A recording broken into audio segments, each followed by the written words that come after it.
Hello.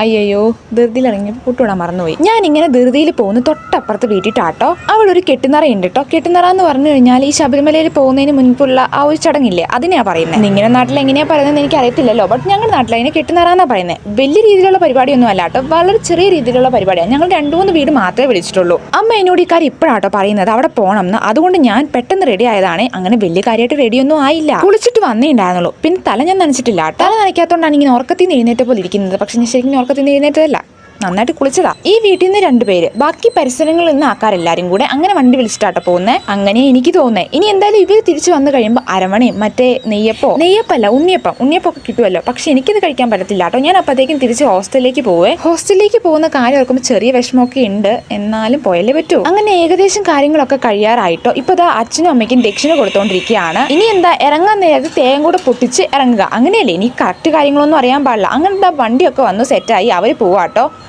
ഇത്ര നേരം ഒരു പ്രശ്നം ഉണ്ടാക്കാതെ ഇവിടെ ഒരാൾ ഇരിപ്പുണ്ട്. ഈ പട്ടീനെ കാണുമ്പോൾ എനിക്ക് മറ്റേ ഈ പട്ടണത്തിൽ ഭൂത സിനിമയാട്ടോ ഓർമ്മ വരുന്നത്. ആ സിനിമയിൽ ഇങ്ങനെ ഒരു പട്ടിയല്ലേ ഉള്ളത്. ഫസ്റ്റ് എനിക്ക് ഈ പട്ടീനെ ഭയങ്കര പേടിയായിരുന്നു കേട്ടോ. ഇപ്പൊ നല്ല കമ്പനിയാണ്. ഞാൻ എന്തായാലും വേഗം തേങ്ങ പൊടിച്ചെടുത്തേക്ക് ചെന്നില്ലെങ്കിൽ എനിക്ക് ഒന്നും കിട്ടാൻ പോകുന്നില്ല. ഇനി ബാക്കി പിന്നെ കാണാട്ടോ.